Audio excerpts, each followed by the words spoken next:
Hello बच्चों, कैसे हैं आप लोग। आशा करता हूं कि आप लोग अच्छे होंगे। अभी हम लोग शुरू करने जा रहे हैं ratio and application class 7 Pearson IT foundation series से, जिसमें हम थ्योरी नहीं कराएंगे लेकिन थ्योरी के साथ कराएंगे। जब जो थ्योरी की ज़रूरत पड़ेगी वो बताते जाऊंगा, क्योंकि इसमें कोई अलग से थ्योरी नहीं है, क्वेश्चन का अप्रोच आना चाहिए आपको। तो शुरू करते हैं लेवल 1 के क्वेश्चन। सबसे पहला क्वेश्चन क्या है, x is to y is equal to 1:1 और इसमें पूछा है 3x + 4y divide by 5x + 6y क्या होगा। देखिए बहुत सिंपल है, यहाँ पे इसको हम लिख सकते हैं ना, x/1 is equal to 1/1, I am sorry x/y, x into 1 x, y into 1 y। तो x किसके बराबर हो गया, y के बराबर। दैट इज यहाँ पे 4y के जगह 4x होगा, that is 3x + 4x divided by 5x + 6x, ये हो जाएगा हमारा 7x ओवर 11x। तो आंसर हुआ 7/11। सिंपल सा था, तो ये क्वेश्चन हमारा बन गया। दूसरे क्वेश्चन में आते हैं। क्या कह रहा है, x 100 है 120% ऑफ x, 120% ऑफ x, और x है हमारा 100, तो 120 डिवाइडेड बाई 100 इंटू 100 कैंसिल हो गया, तो ये कितना हुआ 120। तो 100 का 120% कितना होगा, 120 ही तो होगा, क्योंकि 100 में ही बात होती है। दूसरा बोला 40% ऑफ 150, 40% ऑफ 150 प्लस 60% ऑफ 150, दोनों ही 150 है, ये 40% ये 60%, तो कितना हो गया 100% ऑफ 150। किसी चीज़ का अगर 100% उतना ही ना होगा, अब ऐसे भी करके देखिए 100/100 इंटू 150 कैंसिल हो गया, कितना आया 150। 100% of something is that very number, ठीक है। अब क्वेश्चन नंबर 4 में बोला है इंटरेस्ट इज इक्वल टू, ये सब क्वेश्चन मैं बताऊंगा, अमाउंट माइनस प्रिंसिपल। जितना आपका ओरिजिनल वैल्यू है उससे जितना बढ़ता है उसको हम, इंटरेस्ट का फार्मूला होता है अमाउंट माइनस प्रिंसिपल। अमाउंट जो प्रिंसिपल आपने इन्वेस्ट किया उसके बाद जितना अमाउंट बना, जैसे मान लेते हैं 200 रुपये आपने इन्वेस्ट किया, अभी आपका 220 बना, तो ये अमाउंट है, ये प्रिंसिपल है। अमाउंट माइनस प्रिंसिपल, जो आपका एक्सेस हुआ वही इंटरेस्ट है। तो यहाँ पे समझ गया।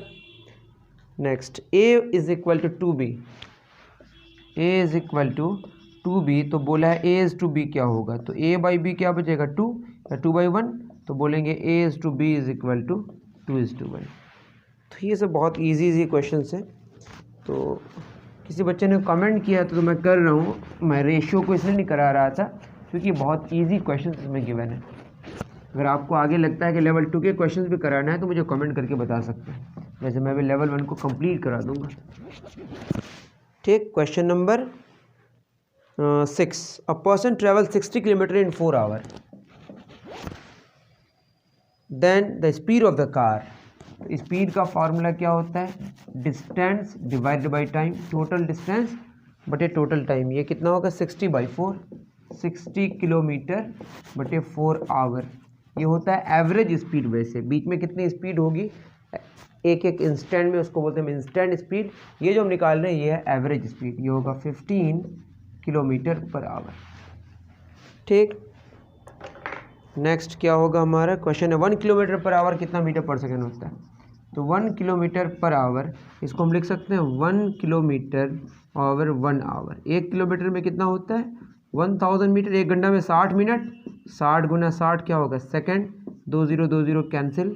इसको आप और भी अगर सिंप्लीफाई, 2 3 6, 2 5 10, तो ये होगा 5/18 मीटर पर सेकेंड। तो 1 किलोमीटर पर आवर कितना होता है 5/18 मीटर पर second. Next question, if a person travels 150 kilometre in 5 hours, then he travels 180 kilometer in 150 kilometer 5 hours, 150 kilometre 5 hours. तो 1 किलोमीटर में कितना टाइम लगेगा 5 डिवाइडेड बाई 150, तो कितना किलोमीटर की बात करी जा रही है 180 किलोमीटर, तो ये होगा 5 आवर 150 इंटू 180, 0 कैंसिल, 5 3 15, 3 6 18, तो कितने घंटे लगेंगे 6 घंटे। दैट मीन्स 150 किलोमीटर ट्रैवल करने के लिए 5 घंटे लगेंगे, उतनी स्पीड में अगर ट्रैवल करेगा तो 180 किलोमीटर ट्रैवल करने के लिए 6 आवर्स लगेंगे। तो यही है simple questions. Distance covered by a car with 45 kilometre per hour in 2 hours. Distance का फॉर्मूला आप ना भी लगाएं तो क्वेश्चन में बोला 45 किलोमीटर पर आवर का मतलब 1 घंटे में कितना किलोमीटर, 45 किलोमीटर। तो कितने घंटे में बात करी जा रही है, 2 घंटे में, तो 45 इंटू 2 कितना किलोमीटर, 90 किलोमीटर। इन सारे क्वेश्चंस को आप क्या कर सकते हैं, यूनिटरी मेथड से ही कर सकते हैं। ठीक, उतार लीजिए, डन, 9 हो गया। बहुत ही आसान क्वेश्चन है। 9 के बाद question, if a train 100 metre long takes 10 seconds to cross a telegraph post. देखिए टेलीग्राफ पोस्ट मतलब आप समझ जाएं कि एक खंभा है ना, मतलब एक उसके जो साइज़ को हम इग्नोर कर सकते हैं। 100 मीटर लॉन्ग ट्रेन का लेंथ कितना है, 100 मीटर है। एक ट्रेन है, ये कितना मीटर का, 100 मीटर का ट्रेन है। इस पोस्ट को ये क्रॉस कर रहा है, मतलब इसको 100 मीटर चलना पड़ेगा। तो 100 मीटर 10 सेकेंड्स में, 100 मीटर 10 सेकेंड में, तो इसका मतलब है 100 मीटर 10 सेकेंड में क्रॉस कर रहा है। अब कह रहा है क्वेश्चन में, how much time does it take to cross a bridge of length 100 metre. तो ब्रिज अगर आ जाए तो आप समझिए कि 100 मीटर का तो ये ट्रेन ही है, और इस ब्रिज को क्रॉस करना है, ये भी कितना मीटर का है, 100 मीटर का है। तो इसको जब ये क्रॉस करेगा, ये 100 मीटर अंदर जाएगा, फिर ये 100 मीटर बाहर निकलेगा। दैट मीन्स ब्रिज क्रॉस करते जब कर लेगा तो वो 200 मीटर टोटल डिस्टेंस ट्रैवल करेगा। समझ पा रहे हैं, जब पोस्ट को, वो जो टेलीग्राफ पोस्ट है उसको क्रॉस करेगा तो उसके साइज़ को हम इग्नोर किए। दैट मीन्स उस सिचुएशन में सिर्फ 100 मीटर ट्रैवल करना है, लेकिन इस सिचुएशन में चूँकि 100 मीटर का ब्रिज है तो 100 मीटर का ब्रिज क्रॉस करना है, फिर पूरे अपने साइज़ को भी क्रॉस करना है। तो टोटल कितना मीटर ट्रैवल करना है, 200 मीटर। तो 1 मीटर के लिए कितना टाइम लगेगा, 10 डिवाइडेड बाई 100। अब कितना मीटर, 200 मीटर, तो ये हो जाएगा 10 divided by 100 into 200।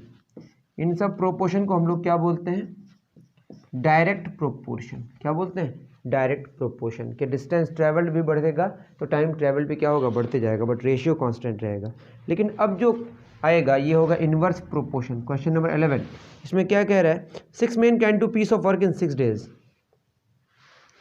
6 men 6 days, एक वर्क है, 6 आदमी 6 दिन में कंप्लीट करता है। तो 3 आदमी कितने दिन में कंप्लीट, एक आदमी अगर होता तो आप खुद बोलिए ज़्यादा टाइम लगेगा ना। 6 आदमी मिलके 6 दिन लगा रहा है, आप एक अकेले है तो उसको ज़्यादा दिन लगेगा। तो ये होगा 6 इंटू 6 कितना डेज, 36 डेज। अब 3 बंदे हैं तो इसको कितना टाइम लगेगा, 36 डिवाइड बाई 3, ये होगा 12 डेज। तो यूनिटरी मेथड आप ख्याल से करें, जब बढ़ेगा वैल्यू तो आपको मल्टीप्लाई करना पड़ेगा, जब घटेगा तो डिवाइड करना पड़ेगा। और ये इन्वर्स प्रोपोर्शन है, और सब में क्या था, डायरेक्ट प्रोपोर्शन था। ठीक, इतना तो आप समझ पा रहे, डन। चलिए नेक्स्ट क्वेश्चन में चलते हैं।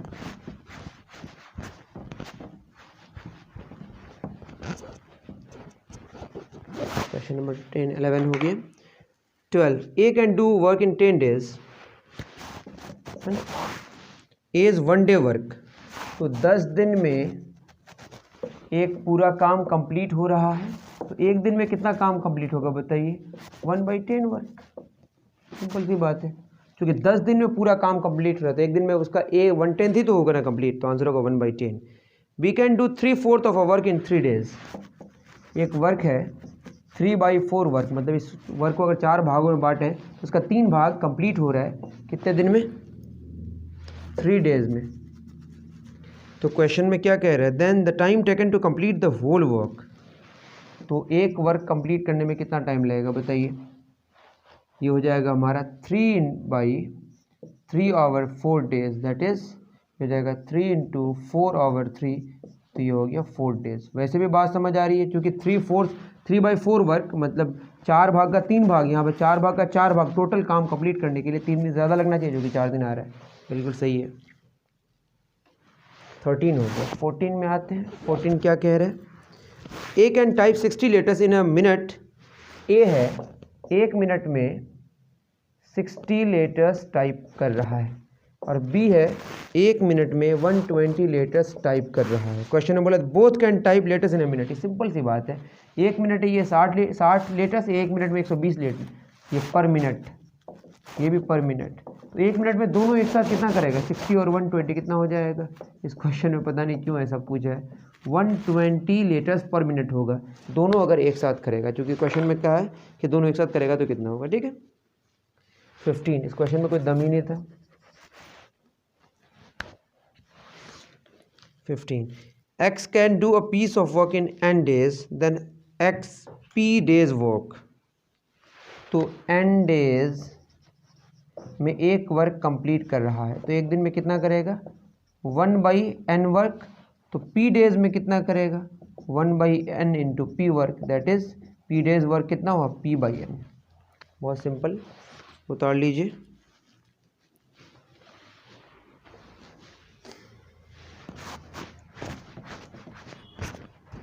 तो आप जब यूनिटरी मेथड का इस्तेमाल करेंगे तो आप दिमाग में रखेंगे जब वैल्यू डिक्रीज़ होगा तो डिवाइड करना पड़ेगा, इंक्रीज़ करेगा तो मल्टीप्लाई करना पड़ेगा, वो आप एक वे इस्तेमाल कर सकते। ठीक है 16 क्या बोला है, 80 divide to 60 is equal to x is to 12। तो यहाँ क्या हो जाएगा, 80 डिवाइड बाई 60 बराबर x/12। 0 0 कैंसिल, 6 2 12, तो x का वैल्यू हो जाएगा 2 8 16 आंसर होगा। 16 का आंसर 16, बहुत ही बढ़िया। 17 में आते हैं। 17 में क्या बोला है कि x/y is equal to 2/3, y/z is equal to 2/3। तो x/z क्या होगा ये निकालना है। तो क्या हो जाएगा, x/y इंटू y/z अगर करें, y कैंसिल हो जाएगा, इधर होगा 2/3 इंटू 2/3। तो x/z कितना आ जाएगा बताइए, 4:9। 4 डी आंसर, बहुत ईजी। 18 में आते हैं। क्या बोला है 18, द कॉस्ट ऑफ 30 मैंगोज 150।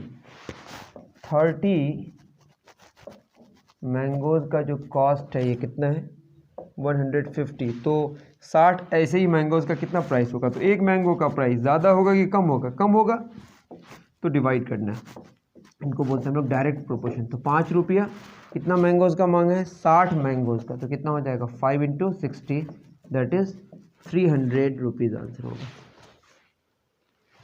19 बहुत सिंपल क्वेश्चन है, 50% ऑफ 150 प्लस 70% ऑफ 300।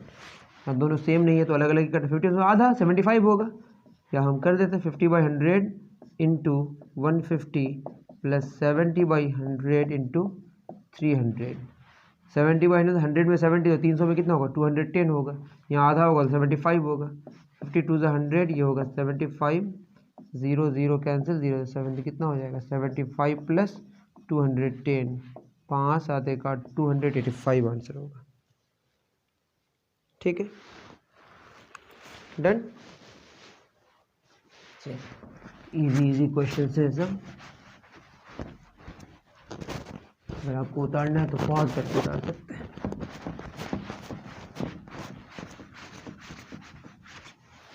ठीक है ना।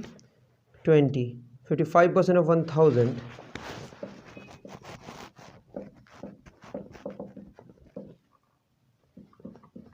Divided by 60% of 2000। तो क्या हो जाएगा, 55/100 इंटू 1000 डिवाइडेड बाई 60/100 इंटू 2000। तो ये हो जाएगा 0 0 कैंसिल, कितना हो जाएगा 55 10 डिवाइड बाई 6 दूना 12 00 0 0 कैंसिल, 5 11 से 55, 5 2 10, 5 4 से 20। तो ये हो जाएगा 11:24, 11/24। 20 का ए आंसर होगा, मिला लेते हैं। 20 का ए सही है। 21 क्या कह रहा है, x% of 2000 is equal to 600। x मांगा है, बहुत इजी, आप खुद ही करें सब, ठीक है, नहीं तो आप कमज़ोर हो जाइएगा। सारा मेरा देख के कीजिएगा। 2 0 कैंसिल, 2 3 6, 300। x कितना आ गया 300, बहुत इजी। ठीक है, which of the following fraction is equivalent to 16.6 bar%. 16.6 bar%. तो 16.6 बार% मतलब ये आप निकालना आना चाहिए आपको। ये देखिए बेसिकली 16.6 बार डिवाइडेड बाई 100, या लिखेंगे 1/100 इंटू 16.6 बार को कैसे निकालेंगे, ये 166 माइनस बार छोड़कर 16 डिवाइड बाई पॉइंट के बाद एक डिजिट है 10, एक भी डिजिट नहीं है बार छोड़कर तो बस 1, ये मैंने बताया है कैसे करना है, ठीक है। ये होगा 1/100 इंटू 150/9, 0 0 कैंसिल, 3 3 9, 3 5 15, तो ये होगा 5/30 या 1/6, ये 5 2 10 हुआ ना, डायरेक्टली 1/6 हो जाएगा, तो 1/6 आंसर होगा। डन, 22 हो गया।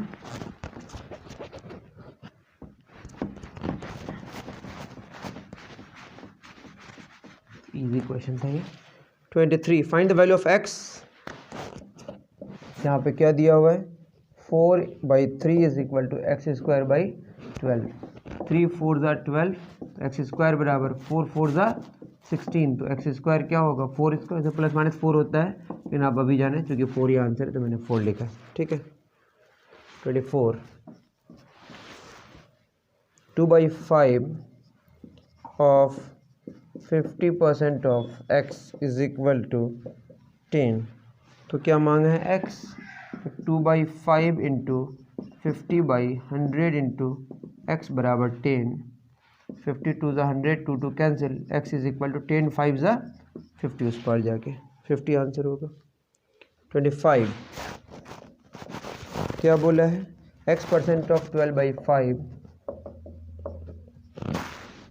इज 18/25, x निकालना है, तो x/100 into 12/5 is equal to 18/25, 5 5 25, 6 दूना 12, 6 3 18, ठीक है।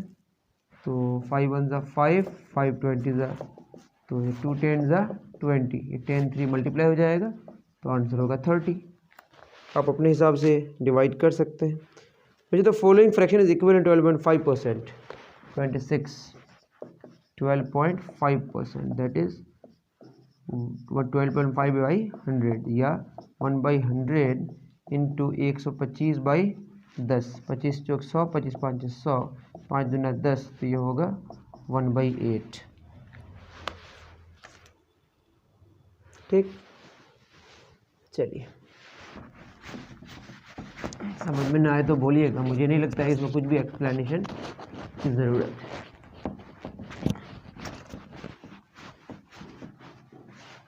ठीक है। 27 4/7 of 49% of x is equal to 21, x निकालना है, तो ये होगा 4/7 इंटू 49/100 इंटू एक्स बराबर 21, 7 7 49, 7 3 21, 4 25 100, तो x इक्वल 25 इंटू 3 75, ठीक है। तो ये हो गया 28 29 30, ये स्टेप वाले क्वेश्चन है कि कौन सा स्टेप पहले होगा कौन सा बाद में होगा वो कर लीजिएगा। 31 वैसा ही है। 32 सब क्वेश्चन में कुछ दम नहीं है, तब भी देख लेते हैं। एसपी दिया हुआ है 120 रुपये sale price, cost price 100 given है, तो यहाँ पे प्रॉफिट होगा या लॉस होगा। देखिए सेल प्राइस ज़्यादा है तो इसमें प्रॉफिट होगा, ऑब्वियसली इसमें क्या होगा प्रॉफिट 120 माइनस 100, 120 रुपये में बेचा 100 में ख़रीदा था तो 20 रुपये क्या हो गया फ़ायदा, तो यहाँ पे प्रॉफिट इज़ ₹20। दूसरा 33, तो 32 है। 33 में क्या बोला है, 33 में S P is equal to 75 और C P is equal to 100। Cost price और सेल प्राइस कम हो गया तो लॉस हुआ, क्या हुआ बोलिए, लॉस कितना 75, लॉस हो गया हमारा C P minus S P 25 रुपये। 100 रुपये में 25 रुपये हुआ, इसका मतलब लॉस का जो परसेंट हुआ वो कितना हुआ 25% हुआ, सिंपल। तो 25% लॉस हुआ, ठीक है, 25% लॉस। देख लीजिएगा कौन सा ऑप्शन मैच कर रहा है। उसके बाद 34 क्या बोला है, A/B 4/3, B/C 3/2, तो A/C मांगा है तो हमने A/B इंटू B/C करना है, ये होगा 4/3 गुना 3/2, B कैंसिल, तो ए बाई सी आ गया हमारा 2 2 ज़ा 4 3 3 कैंसिल, ये 2 आ गया, तो ऑप्शन ए करेक्ट। ठीक, चलिए 34 तक हो गया हमारा। 35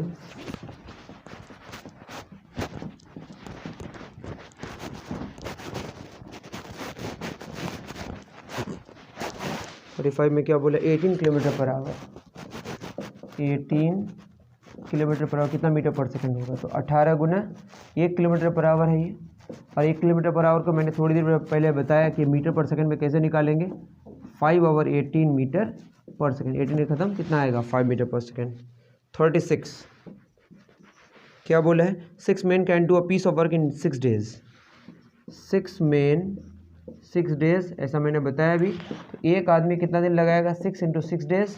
तो दो आदमी कितना दिन लगाएगा, 6 × 6 डिवाइड बाई 2, 2 3 6 6 3 18 days होगा। 37 क्या बोला है, as 1 day work is 1/6 then A can do entire work. तो एक दिन में 1 वर्क बाई 6 हो रहा है, ठीक है, 1/6 ऑफ वर्क, 1/6 ऑफ वर्क। तो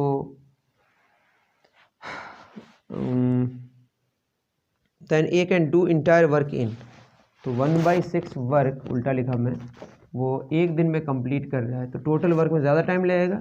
ये होगा 1/6, 6 ऊपर चला जाएगा तो 6 दिन लगेगा। कितना दिन, 6 दिन। The simplest form of 60/90 question है सर 60 38 60/96 को सिंप्लीफाइड फॉर्म में लिखना है। 6 10 ज़ा 60, 6 1 ज़ा 6, 6 6 ज़ा 30, 2 5 10, 2 8 16, 5/8 आएगा। ठीक है। 39 पता नहीं सब क्वेश्चन क्यों पूछा है, देख लीजिएगा, मैं गलत दिखा, हाँ सही है। Time taken to travel 360 kilometre है ना, टाइम मांगा है 360 किलोमीटर 45 किलोमीटर पर आवर में, मतलब 45 किलोमीटर पर आवर है, वो 1 घंटा लग रहा है। तो 360 किलोमीटर चलना है, तो 1 किलोमीटर के लिए कितना लगेगा, 1/45 आवर, तो कितना चलना है इसको, 360 किलोमीटर। तो ये होगा 1 आवर 45 × 360। फॉर्मूला से भी कर सकते हैं आप, 9 5 ज़ा 45, 9 4 ज़ा 36, 0 5 8 से कितना होगा, 8 घंटे। कितने लग जाएंगे, 8 घंटे। तो इस तरह से मैंने सारे क्वेश्चंस लेवल 1 के कर दिए। मुझे तो लग रहा है कि लेवल 2 का भी साथ में कर देना चाहिए, इतने ईजी है। ठीक है, तब भी आपको अगर लगता है कि जल्दी लेवल 2 के क्वेश्चंस को भी चाहिए तो मुझे आप कमेंट करके बता सकते हैं। मिलते हैं फिर नेक्स्ट वीडियो में। Thank you very much.